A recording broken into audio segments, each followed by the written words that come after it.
Hello everyone, my name is Brent Bateman. I'm the lead attorney of the Office of the Property Rights Ombudsman and your Luau Land Use host. Welcome.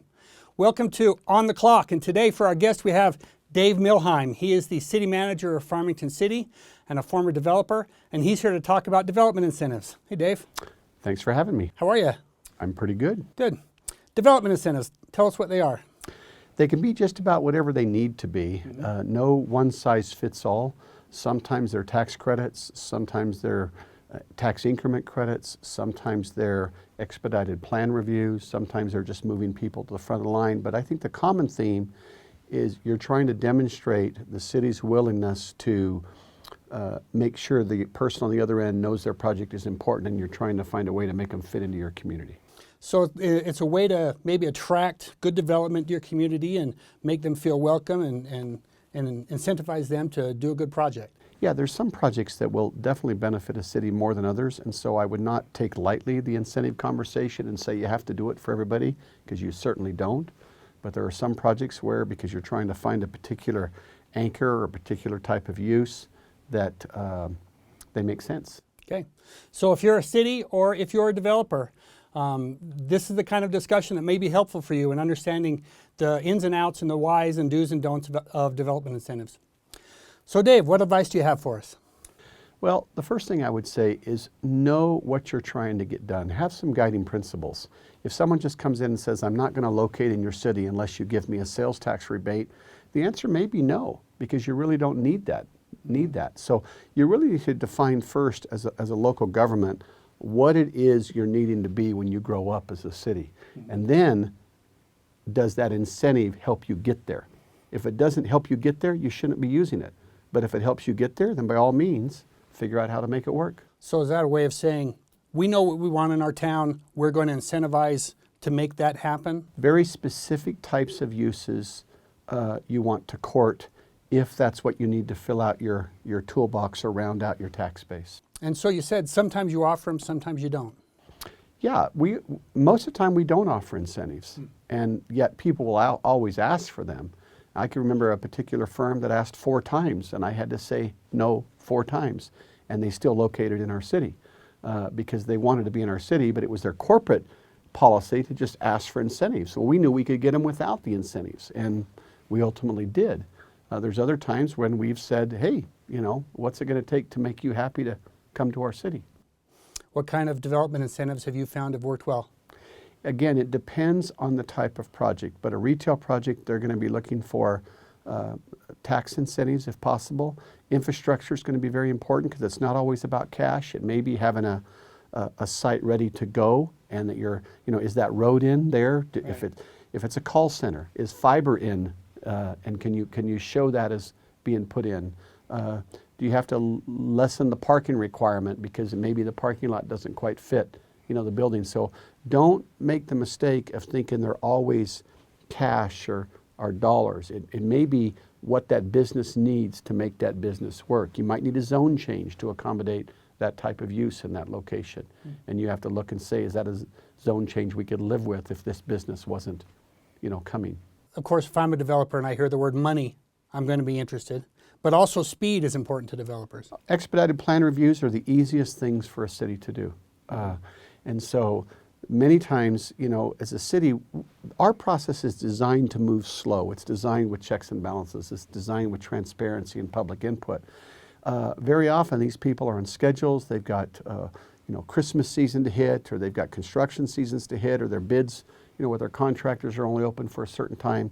So time is very important to the other side, and you need to understand what's important to them before you start offering or discussing incentives, because what you may think is important, they could care less about. Right. So let's talk about some of the pros and cons. Well, I think if you don't know what you're doing and you're just offering things for the sake of offering them, I think that's a con. I think that's a mistake. And so it is not our practice to offer incentives to anyone that walks in the door. And it's not our practice to offer incentives until anyone asks. But if there is a specific user we're going after, first thing we say is, what is it you need to be successful here? And then we really ask a lot of questions. Figure out what they're trying to do. Are you trying to get more jobs in your community? Are you trying to get a stronger tax base? Are you trying to get a type of user because that type of user, the community's lacking? And so I think it's really important to ask a lot of questions of the applicant before you start making any offers of incentives, so you understand what it's going to take. What kind of questions? What's it take to make your business successful? Is time more important? Do you have deadlines we have to be worried about? Does our zone work? Is there anything in the city codes that is going to cause you hiccups? What other problems have you encountered in other cities that became stumbling blocks for you? Because you might think you know your city well, you probably don't know that business as well as you think you do. And you need to understand it so you can help them. You have to figure out a way to make it pencil out for the city. Everyone is unique. I'll give you an example with Cabela's that we recently got in Farmington. They obviously are a very large sales tax generator, and the state has certain rules about certain caps that you can't exceed, and if the floor footprint is above a certain size, you can't do it because that's just the rules. And so we offered a sales tax rebate to them based on their performance, but basically it was their money, because it was money we weren't even going to get unless they came. So we said, okay, we'll give you a little bit of cash in the form of sales tax rebates, but only up to a certain point and only if you generate above a certain amount of volume. So it was easier for the city council to look at that because they're saying we're not having to put cash out of pocket. We're basically using dollars that they're going to help us generate, and then it makes their bottom line better. And of course they sunset after they hit the agreed upon limits. So while you're taking a creative approach, you might want to think about some incentives to not offer. Yeah, the first thing I would say is never waive impact fees. The bottom line is growth costs money and infrastructure costs money. So if someone comes in and says, I don't want to pay my transportation fee, but they're a large generator of traffic and you're going to have to build extra roads to accommodate them, you're putting yourself in a hole, and you're playing really against the intent of the Impact Fee Act. So I would say never use impact fees or anything that remotely looks like that, because growth still needs to pay for itself, and the project still needs to bear its own fruit. Developers love it when you waive impact fees. I've heard of a lot of places doing that, but I guess that just comes out of the city's pocket. It'll bite you in the butt because infrastructure, you put together a capital facilities plan and you say, I got to have so much roads and so much street lights and water systems, and if suddenly you don't have the resources to do that because you're so excited about this project. So I have never, to my knowledge, waived an impact fee. I just don't think it's wise to do so. We have waived building permits on a project that we knew was a large generator, but I would stay away from that. I also would say, make sure whatever you're doing, don't forget you're a public official and these are public dollars. So it's one thing to be creative, it's one thing to be out there and say we can do this and we can do that, but keep it simple. Make sure it'll pass the headline test. Make sure you can explain it to your voters. Make sure you can explain what you did in a 30-second elevator speech. Because if you can't do that, then the public will start to distrust you. People will start to twist what you've done. Does his brother-in-law work for that firm, and did you do something over there that, really make sure that whatever you're using can pass a headline test and be defended in the light of day. Have you ever had a situation where a project has come along and said, we want this, say the waiver of impact fees. If not, we're going down the road. They're demanding a particular incentive. Yes. And what's your response to that? I say, I'll give you 3 or 4 cities that'll take you. Take it away. Take it away. You got to not respond to bully tactics. Look, most developers are just trying to make a dollar, and if you understand that, you understand that. But some of them get a little aggressive, and you just have to be willing to say no. And when you know your parameters and you know how far you can go, communicate that, but don't budge from that. Because the moment you start going down that slippery slope, you can never recover. We had a corporate company come to our city that really wanted a lot of stuff, and we offended them in our first meeting. We didn't mean to. We just said, you'll be lucky if you come to our city because it's a great city and it's a good choice for you. And we meant it. But they, I got the message back later, oh, you didn't do anything to excite us. And I said, I wasn't trying to excite you. I was trying to make sure you understood what we were willing to do and what you were coming into. We ultimately, there was some training incentives that was done for that company by the state, but ultimately we didn't do anything as a city other than be welcoming and, process their stuff quickly. But we had to be willing to say no to things that we didn't think we should be willing to do. So I'm a city council person and I'm considering incentives. Talk to me about some of the guiding principles I should adopt. Well, the first thing I would say, do you know what you want to be when you grow up? Because nothing beats good planning. If you don't have a good master plan, if you don't know where your commercial area is or your industrial area is, and you're debating whether it's going to be in this neighborhood or that neighborhood, you shouldn't even be talking about incentives because you don't really know what you want there yet. So spend more time on the front end with good planning. There's a great quote by a German general that says, the first casualty of war is the battle plan, but you better have one. I just really believe that if you don't have a good master plan, if you don't know what you want to be as a city, you shouldn't be having conversations and trying to fit a square peg in a round hole unless it's consistent with your plan. So I would really err on the side of making sure you know where or what types of uses need to be somewhere before you start falling victim. And the other thing is, incentives are overhyped. And everybody says, well, I got to have incentives. I got to have incentives. It's just flat out not true. The pro forma is going to matter more than the incentive, because that business has a bottom line, and they need to know, how much they're going to make and how many customers they're going to have. And you giving them, a couple $1,000s on a waiver on a building permit fee is not going to really decide whether they come to your city or not. Now, if it's a large, huge, business, and maybe that startup cost is expensive, and maybe there is, a $100,000 permit review fee or something. If it's a complicated, large business, maybe it matters.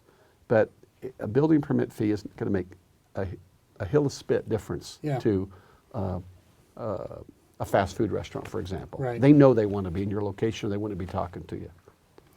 So say I'm a developer and I have a really good project that I want to do. Why would it be better for me to come to a city like yours, or a city that has good planning and good thoughts about incentives, rather than just find some pushover somewhere? Well, that's a really good question. Money follows the path of least resistance. If you're not going to add to my city, I don't want you. So if you want to go and make the quick dollar somewhere else, and you want to cut corners, and you want to do less quality, unfortunately there are cities that would probably say yes to that.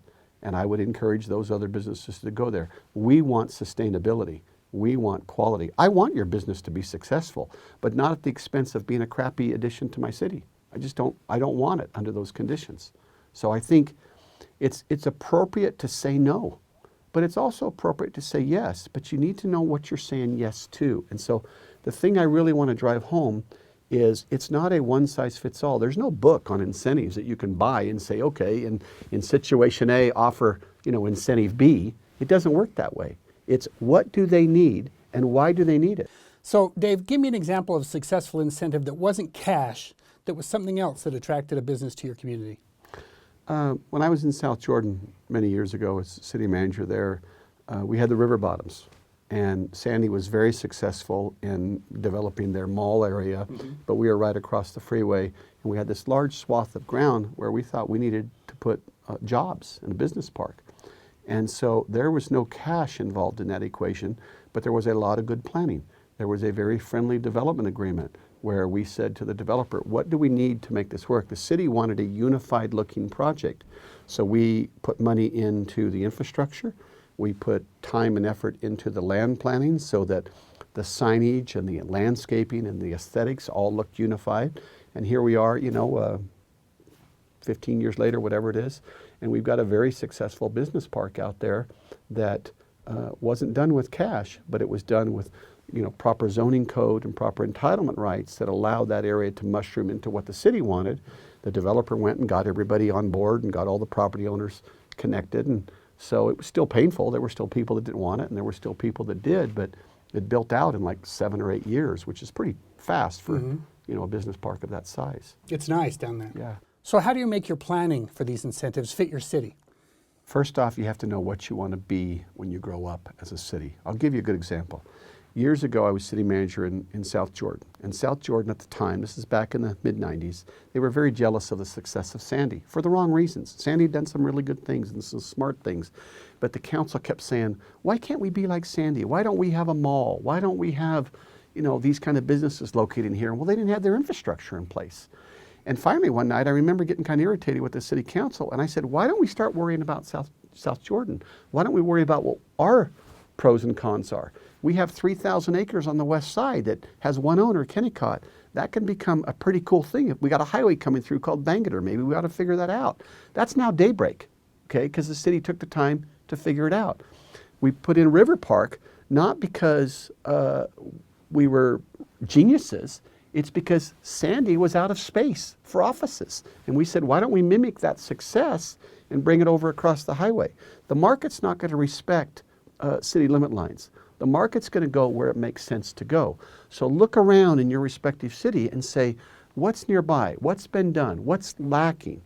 We spend a lot of time in the current city I'm in Farmington, and we study what we need and what a market. So we're not opposed to asking a developer, say, show me a feasibility study. Show me a market analysis for that use. Those are very appropriate questions, because if they're asking you to incentivize that, you better make sure it's going to financially work on the other end, or you're going to have a lot of egg on your face. So be the city that you are. Plan for the kind of city that, the thing that works best for your city. Don't try to be what you're not. And some cities just want to be a bedroom city. Some cities don't want to lose that rural, environment that they fit in. Some cities want to be more commercial. You can't have it all, but you can have what you can have, and make sure it fits. Because if someone says we want to be here and you absolutely don't want to be it here, why are you even having a conversation about incentives? Because you're never going to give them anyway. Or if you do, you're going to be embarrassed. Dave, this has been great. Any other final words or thoughts you have? You got a lot of good mayors and council members out there that really do care about their communities and they want to do the right thing. My advice to elected officials is know what you don't know. You are not an expert in that business that's standing in front of you. Maybe you are if that's what your day job is, but don't think you know what they need to be successful.